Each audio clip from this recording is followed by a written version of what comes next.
and through all of those subcategories is so important. And that basically, to me, sounds like that was your practice. They were your practice papers in a sense. And this is just like memorizing an essay for English. No point writing it out 20 times because that's going to chew up days. Whereas if you just say it like a speech, try and do things verbally, you can get a lot more done, but still retain a similar amount of, the content in your memories.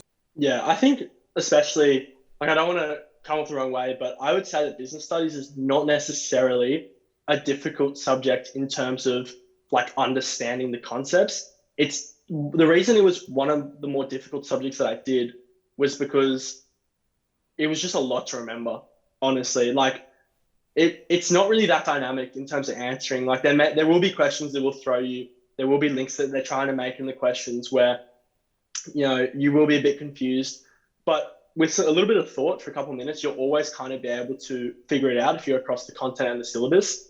And I think it's just knowing the content well. Otherwise, you're gonna end up being thrown by something. Yeah, so, and that's kind of a great summary of those devices that you use to remember things. But just so I'm clear, one of the things you did was you had a whiteboard, someone could have pen and paper, and you actually did write out in kind of a dot point form, I'm assuming, all of the key points that make up the syllabus.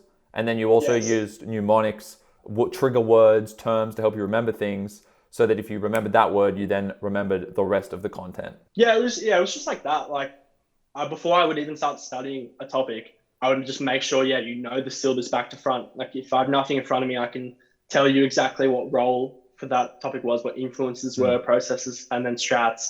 And if you can get yourself to a point where you can go on a whiteboard and write out the whole syllabus and not miss anything, you're going to automatically be 50% of the way there. Yes, amazing. And I think, there are a couple of other variables then, but something you kind of keep in coming back to, even implicitly, is having that kind of cohort that is motivating you as well. Some students might not have that. Your teachers are clearly amazing in that they pushed everyone to actually go and do all of this work, because this is a lot of work, being able to just sit there or even have the stamina and the discipline to go there on a whiteboard and write out the whole syllabus. That takes a lot of discipline. But if you have that kind of group accountability, and as we were talking about, just have one or two friends that you're doing this with throughout the whole process, but having that accountability element and people to do those question and answers again and again is also a pivotal aspect of the whole thing.